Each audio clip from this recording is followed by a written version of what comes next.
mon catalogue, je souhaite vendre certains produits sous plusieurs formes. Ici, je viens dans catalogue liste des produits. Par exemple, je vais prendre des boîtes de digestives ici.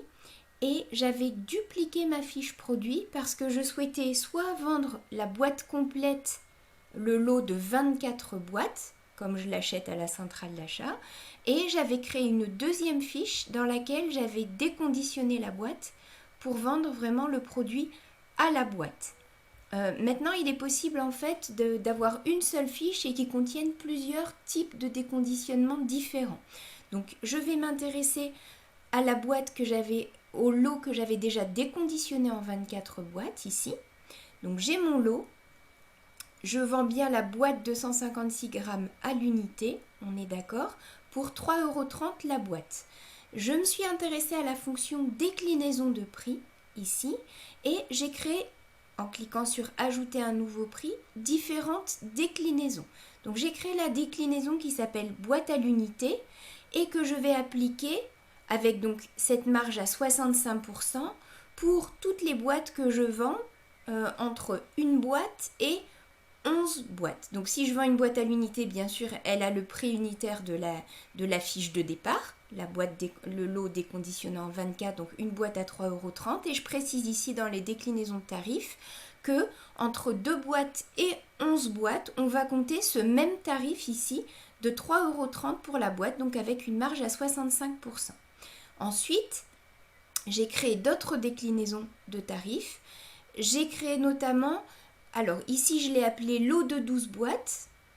Dans ces cas-là, j'ai décidé d'appliquer une marge seulement de 60% et je pourrais indiquer ici, par exemple, que pour un lot de 12 boîtes, donc entre 12 et 12 boîtes, je vais vendre cette fois la boîte au tarif unitaire de 3,20 € et non plus 3,30 €. Autre possibilité, je peux noter lot à partir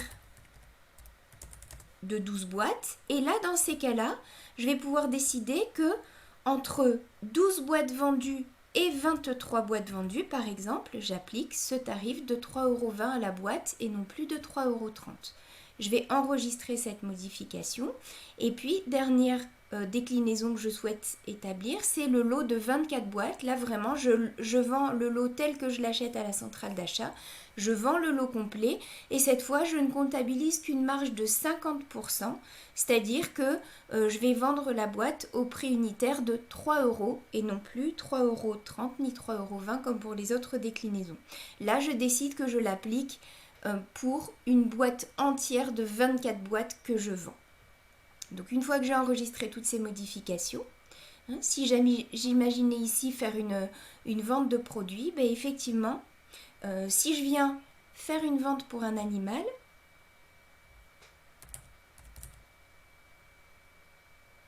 voilà, j'ai l'animal ici prune, on va créer une vente pour cet animal et on va lui vendre son digestif.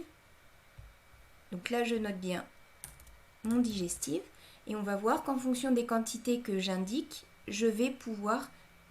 Donc je sélectionne bien celui qui est vendu à la boîte.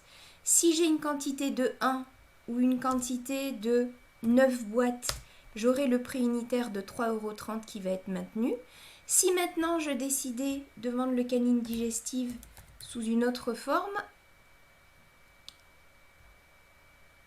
ici, si j'indiquais que par exemple je vends 12 boîtes, dans ces cas-là, je vois que le prix unitaire de la boîte passe à 3,20 €. Même chose, donc on a dit ici qu'entre 12 et 23 boîtes, on avait un tarif entre 12 et 23 boîtes, pardon, on avait un tarif à 3,20 €. Donc admettons que j'en vende 19.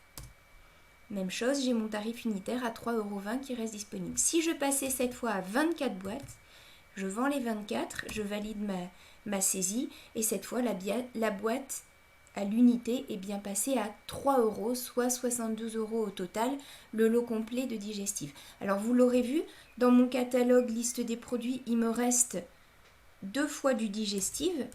La deuxième fiche ne met plus d'aucune utilité puisque je peux tout simplement vendre 24 boîtes à un tarif différent de 24 fois le prix d'une boîte. Donc cette deuxième fiche que j'avais avec donc le même code produit, je vais pouvoir tout simplement l'archiver puisqu'elle ne me sera plus utile. Donc j'archive ici en haut à droite cette fiche produit. Il me reste une seule fiche produit en sachant que les stocks évoqués seront des stocks dans l'unité déconditionnée. Donc quand j'irai voir ici dans le catalogue gestion du stock mes boîtes de digestives, on est bien d'accord que on parle de digestives sous sa forme déconditionnée, donc vendue à la boîte. Et on est bien d'accord que de ce fait-là, les stocks qui sont notés ici sont des stocks souhaités et des seuils de réapprovisionnement estimés en boîte. Donc tous mes stocks concernant ces boîtes déconditionnées seront indiqués en boîte.